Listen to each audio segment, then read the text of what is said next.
বিশাল প্রাণী উত্তর জনসভার সম্মানিত সভাপতি, ফরিদগঞ্জের গণমানুষের নেতা, ফরিদগঞ্জের উন্নয়নের রূপকার, গরিব দুঃখী মেহনতি মানুষের বন্ধু জনাব আলহাজ আলমান সাহেব মঞ্চে উপবিষ্ট আছেন।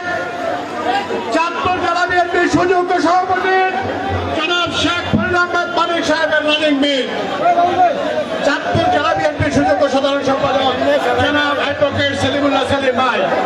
মঞ্চে উপবিষ্ট আছেন ফরিদগঞ্জ উপজেলা ও পৌর বিএনপির সর্বস্তরের নেতৃবৃন্দ, অঙ্গ সহযোগী সংগঠনের নেতৃবৃন্দ এবং আমার সামনে উপস্থিত ফরিদগঞ্জের আপামর জনসাধারণ, আসসালামু আলাইকুম ওয়া রাহমাতুল্লাহ।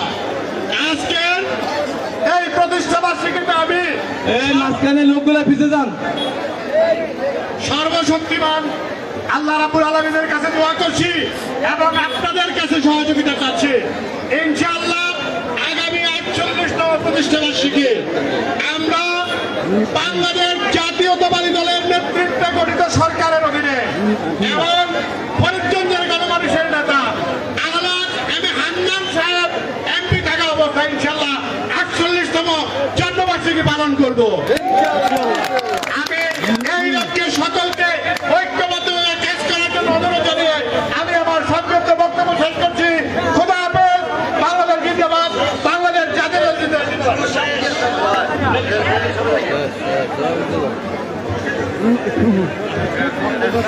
এখন আপনাদের সামনে বক্তব্য রাখবেন ফরিদগঞ্জের কৃতি সন্তান, ফরিদগঞ্জের গর্ব, চাঁদপুর জেলা ছাত্র দলের প্রথম প্রতিষ্ঠাতা সভাপতি,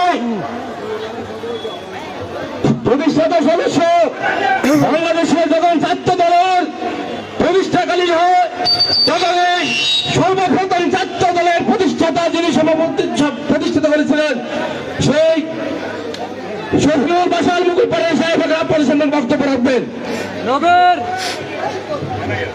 নবের ও নবের নবের